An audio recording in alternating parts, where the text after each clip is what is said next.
Bienvenidos. El día de hoy hablaremos de los aportes jurídicos más significativos de los gobiernos civiles en Guatemala, que es de 1986 a 2019.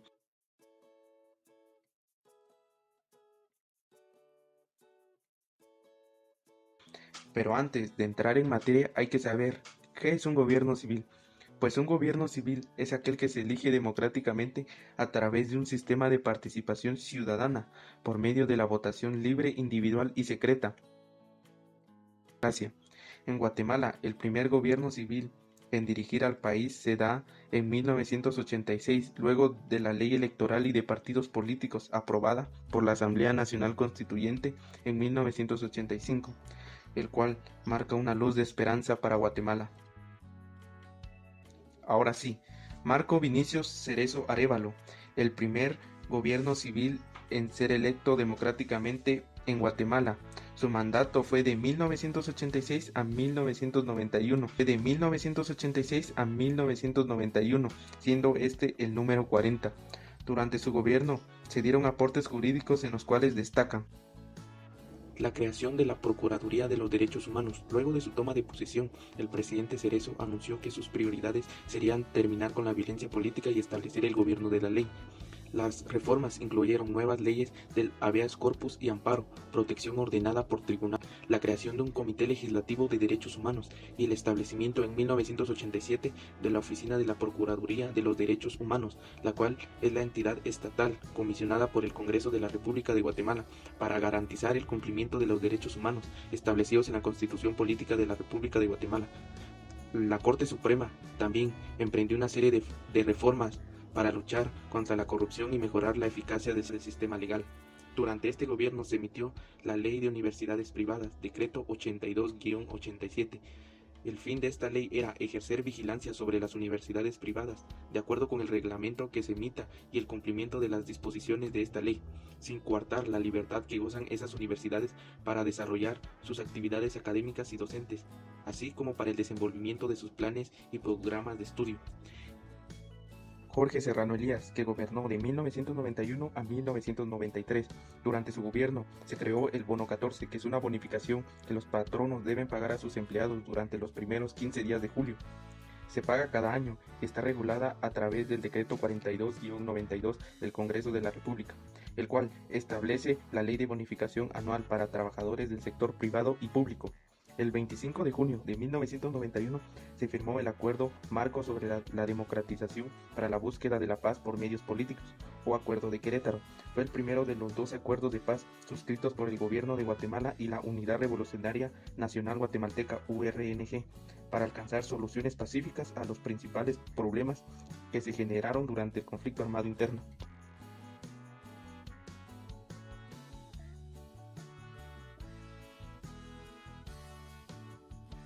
Álvaro Arzú, 1996 al 2000.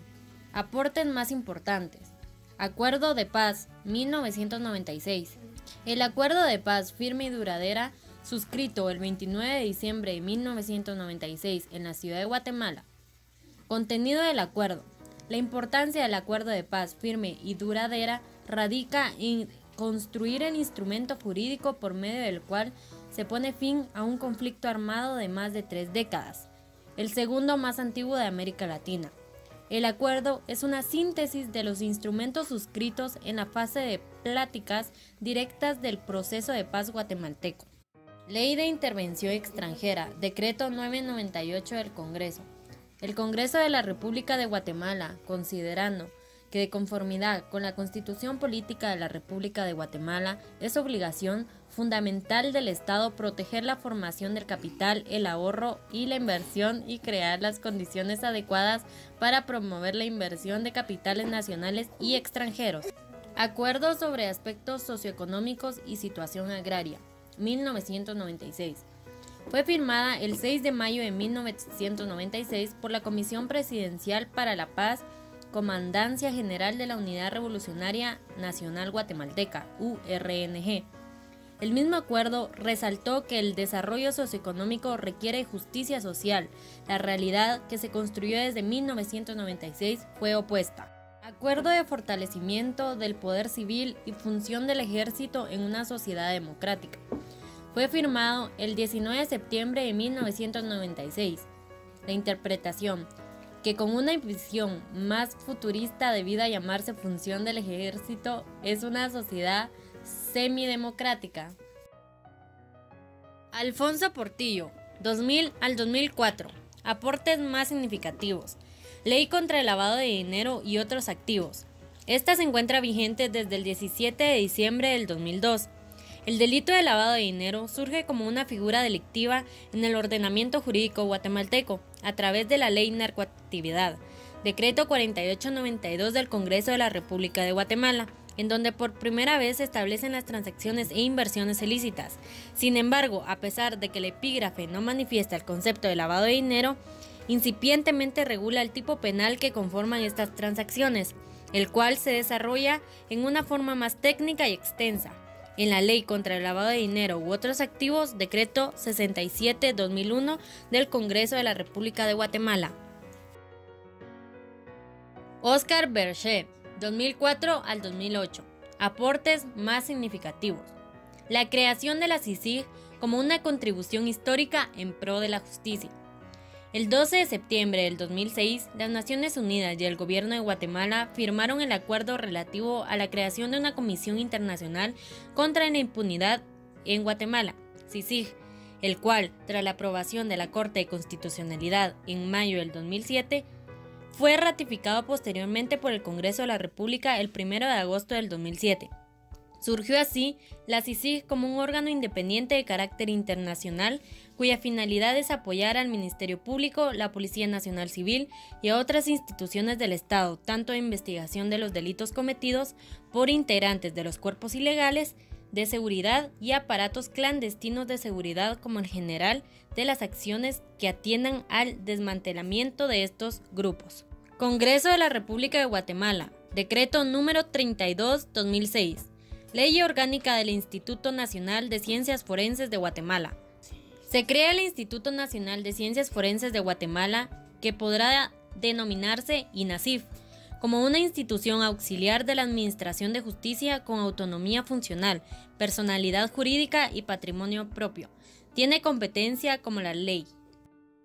Álvaro Colón, 2008 al 2012. Mediante el Acuerdo Gubernativo 513-2011, se emitió el reglamento de la Ley del Régimen Penitenciario con el fin de desarrollar la ley respectiva, Decreto número 33/2006. Ley contra el femicidio y otras formas de violencia contra la mujer del año del 2008. Desde el 2008, la Coordinadora Nacional para la Prevención de la Violencia Intrafamiliar y contra las Mujeres, CONAPREVI, y el Instituto Nacional de Estadística, INE, iniciaron con el impulso e implementación del Sistema Nacional de Información sobre Violencia en contra de la Mujer. Esto representa un cambio significativo en los procesos de registro de las instituciones de acuerdo a las condiciones institucionales y a los procesos en materia legal y al fortalecimiento para la aplicación de la Ley contra el Femicidio y otras formas de violencia contra la mujer.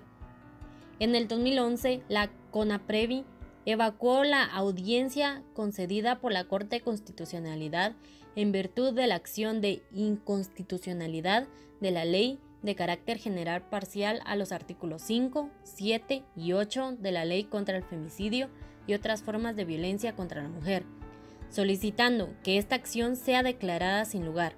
Además, CONAPREVI asesoró a organizaciones de mujeres que presentaron un amicus curiae, así como al Congreso de la República y la Procuraduría General de la Nación, PGN, a quienes también fueron concedidas las audiencias respectivas.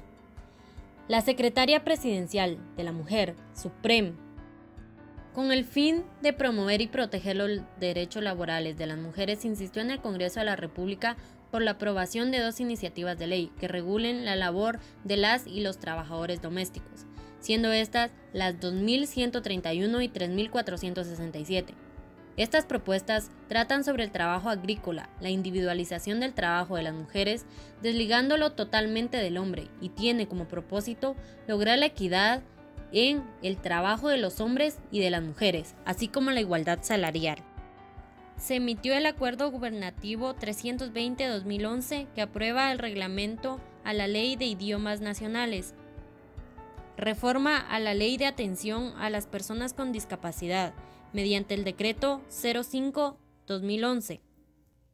Esta norma permite a la Comisión Nacional de Discapacidad, CONADI, tener un campo de acción más amplio en función a la cobertura de apoyo a las personas con discapacidad, agregando el tema de la discapacidad por talla y por peso. Otto Pérez Molina, 2012 al 2015, reformas a la ley electoral y de partidos políticos.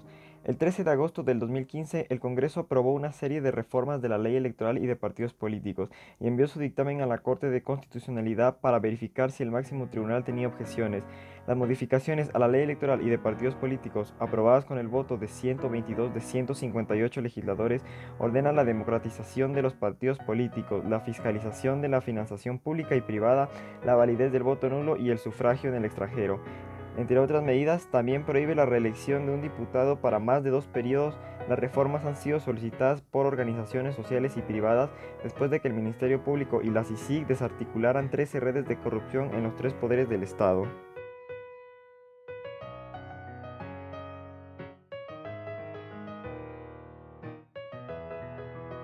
G. Morales, 2016 al 2020, decreto número 13-2017 del Congreso de la República de Guatemala, en el cual queda establecida la prohibición de contraer matrimonio a las personas menores de 18 años, esto como resultado de la ratificación a la Convención sobre los Derechos del Niño hecha por el Estado de Guatemala mediante el decreto 2790 del 23 de mayo del 1990, y con el fin de evitar diversos factores de riesgo que afecten directamente a niños, niñas y adolescentes de nuestro país, por lo que se decretan las reformas al Código Civil, decreto ley número 106, quedando el mismo de la siguiente forma.